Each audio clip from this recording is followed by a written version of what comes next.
This is a Star News Brief. I'm Samuel Otieno.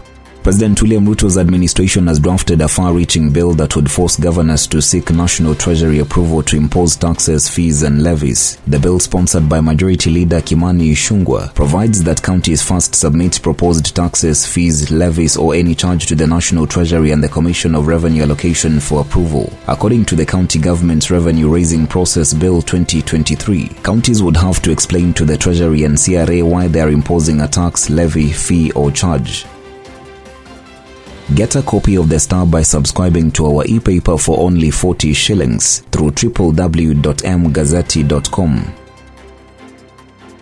It is a known fact that it is a man's nature to be blissfully ignorant, and yet it is not an easy fault to forgive. One of the very first questions I would get asked in Karachi, Pakistan was, are there no universities in Kenya? And it was by far an easier question to answer than, do you know my friend so and so from Tanzania? Sometime in 2022, my Uber driver, who was far too chatty for my liking, let on that he had heard about Kenya, and this intrigued me. It was a rarity finding Pakistanis who knew about Kenya, except for the awfully religious ones that had made their way there for tabligh, a noble bid to spread the Islamic message to the masses.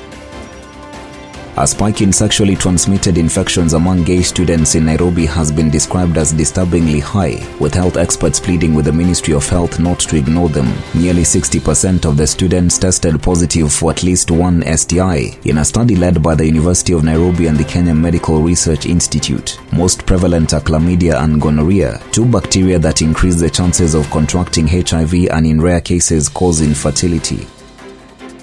A police officer who was a father to one of the victims of the Mukumu girls' food poisoning tragedy shot himself dead in his house at Siala Kaduo Police Station in Gem, Siaya County on Sunday evening. Police Constable Maurice Tillison Chisihavi was on duty when he used his own firearm to kill himself. Gem Sub-County Police Commander Cecilia Kemboi confirmed the incident.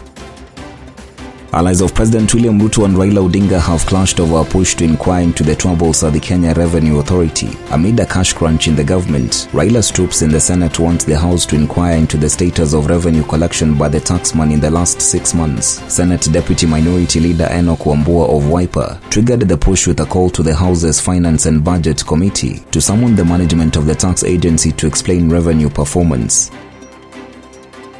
Get a copy of The Star by subscribing to our e-paper for only 40 shillings through www.mgazzetti.com.